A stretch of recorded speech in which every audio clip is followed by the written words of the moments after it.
এই গাছটি খুবই বরকতি গাছ। প্রত্যেকটি মুসলমানের বাড়িতে থাকা উচিত। যাদের জায়গা আছে তাদের অবশ্যই বাড়িতে এই গাছটি থাকা উচিত। আর যাদের শুধুমাত্র ঘরের জায়গা তারা কোথায় লাগাবেন তাদেরকে বলছি না, যাদের প্রচুর জায়গা আছে আপনারা বরকতের জন্য এই গাছটি লাগাতে পারেন। কারণ প্রিয় নবী সাল্লাল্লাহু আলাইহি ওয়াসাল্লাম এই গাছটিকে বরকতের দিক থেকে মুসলমানের সাথে তুলনা করেছেন। একদিন আল্লাহ রসুল সাল্লাল্লাহু আলাইহি ওয়াসাল্লাম সাহাবীদেরকে বললেন, দাদা খেলতেছেন, সাহাবীদেরকে বললেন, বলো তো এই মুসলমানের গাছ কোনটি, মুসলিম গাছ কোনটি? তখন সাহাবীরা তাদের অন্তরটা জঙ্গলার মধ্যে নিয়ে গেল, পাহাড়ে নিয়ে গেল, যে কত ধরনের গাছ আছে, যে কোনো গাছের সাথে তো আমরা মিলাতে পারছি না।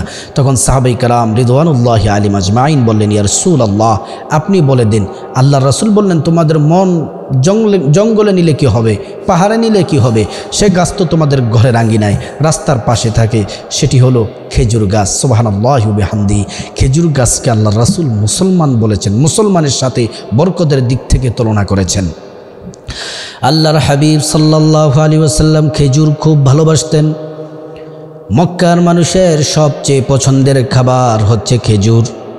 আপনি যদি কয়েকটি খেজুর যদি খান আর একটু পানি খেলে আপনার ক্ষুধা নিবারণ হয়ে যাবে। সুবহানাল্লাহি ওয়া বিহামদিহি। আল্লাহর হাবিব সাল্লাল্লাহু আলাইহি ওয়াসাল্লাম এই খেজুর গাছকে খুব ভালোবাসেন, মোহাব্বত করেন।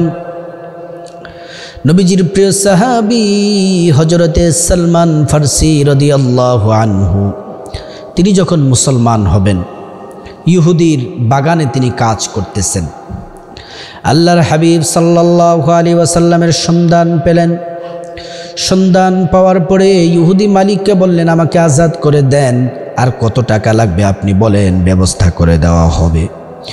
ইহুদি মালিক বললেন, না না, টাকা পয়সা দিনার দিরহাম দিয়ে তোমাকে মুক্ত করা যাবে না, তোমাকে আজাদ করতে হলে আমি আজাদ করে দিব, শর্ত মাত্র একটি মাত্র শর্ত, সেটি হচ্ছে 200 খেজুর গাছ তুমি লাগাবে, এবং 200 খেজুর গাছ যদি একসাথে খেজুর ধরে তাহলেই তোমাকে আজাদ করে দেওয়া হবে, মুক্ত করে দেওয়া হবে।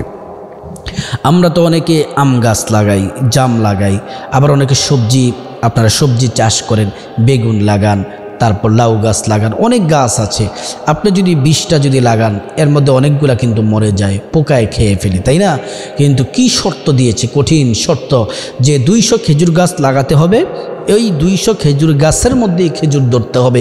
একটি গাছ যদি মারা যায়, খেজুর যদি না ধরে, তাহলে সে আজাদ হবে না, সে মুক্ত হবে না। সে আল্লাহর রাসূল সাল্লাল্লাহু আলাইহি ওয়াসাল্লামের কাছে আসছেন সালমান ফারসি রাদিয়াল্লাহু আনহু।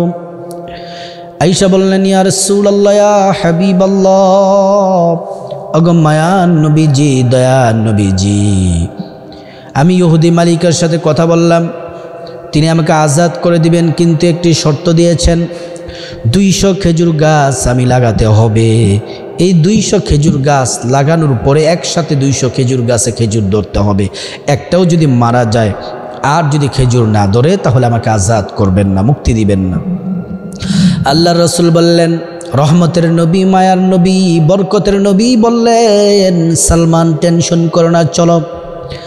এবার ইহুদি মালিক 200 খেজুরের বিচি দিলেন। এবার তিনি আল্লাহর হাবিব সাল্লাল্লাহু আলাইহি ওয়াসাল্লামের বরকতে হাত মোবারকে তিনি একটি একটি করে লাগালেন। 200 খেজুরের বিচি লাগিয়ে দিলেন। 200 খেজুর গাছ জন্ম নিল। জন্ম নেওয়ার পরে 200 খেজুর গাছ বড় হলো এবং 200 খেজুর গাছেই খেজুর ধরে গেল। সুবহানাল্লাহ।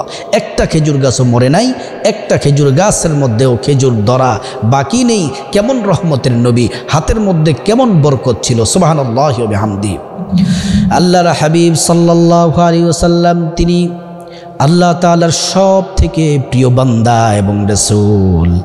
আল্লাহ তাআলা সব কিছু সৃষ্টি করেছেন রাসূল করিম সাল্লাল্লাহু আলাইহি ওয়াসাল্লামের জন্য। আমরা নবীর উম্মত হতে পেরেছি, এই জন্য সকলে পড়ি আলহামদুলিল্লাহ। আমরা তো উম্মত হয়েও সব উম্মতের মধ্য থেকে সেরা হয়ে গেলাম।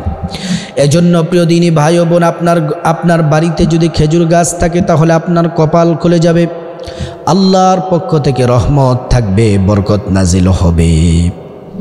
আল্লাহর হাবিব সাল্লাল্লাহু আলাইহি ওয়াসাল্লাম যখন মসজিদে নববীর মধ্যে খুতবা দিতেন, তিনি হেলান দিয়ে ঠেস দিয়ে উসওয়াতুনে হান্নানা মরা একটি খেজুর গাছে ঠেস দিয়ে তিনি খুতবা দিতেন। একজন খাতুন একজন মহিলা আসলেন, আয়েশা বললেন, ইয়া রাসূলুল্লাহ, ইয়া হাবিবাল্লাহ, মসজিদের নববীটা এত সুন্দর করে সংস্কার করা হলো, আমি আপনার জন্য, আমার কাছে একজন যুবক আছে, কাঠ মিস্ত্রি আছে, সুন্দর নকশা করতে পারে, আমি আপনার জন্য সুন্দর করে দামি কাঠ দিয়ে একটা মিম্বার বানাতে চাই। সাহাবাই কেরাম যখন নবীজির কাছে বললেন, নবীজি রাজি হলেন।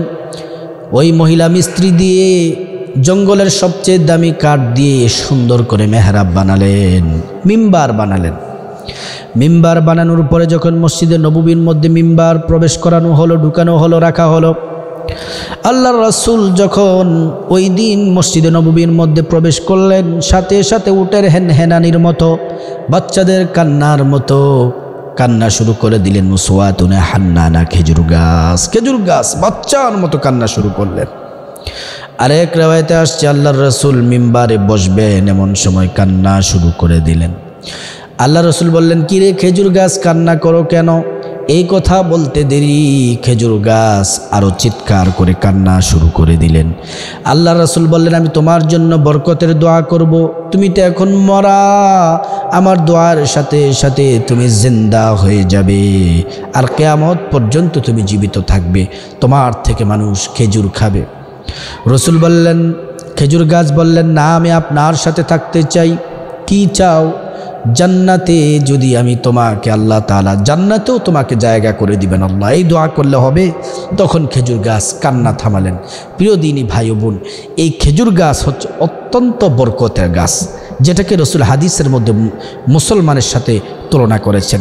যদি আপনার জায়গা থাকে, আপনার ঘরের মধ্যে খেজুর গাছ রাখবেন। খেজুর গাছ রাখলে ঘরের মধ্যে, বাড়িতে বরকত হয়, আল্লাহর রহমত বরকত থাকে। এজন্য ইসলামকে সুন্দর করে বুঝে আমরা যেন আমল করতে পারি। আল্লাহ পাক আমাদেরকে তৌফিক দান করুন।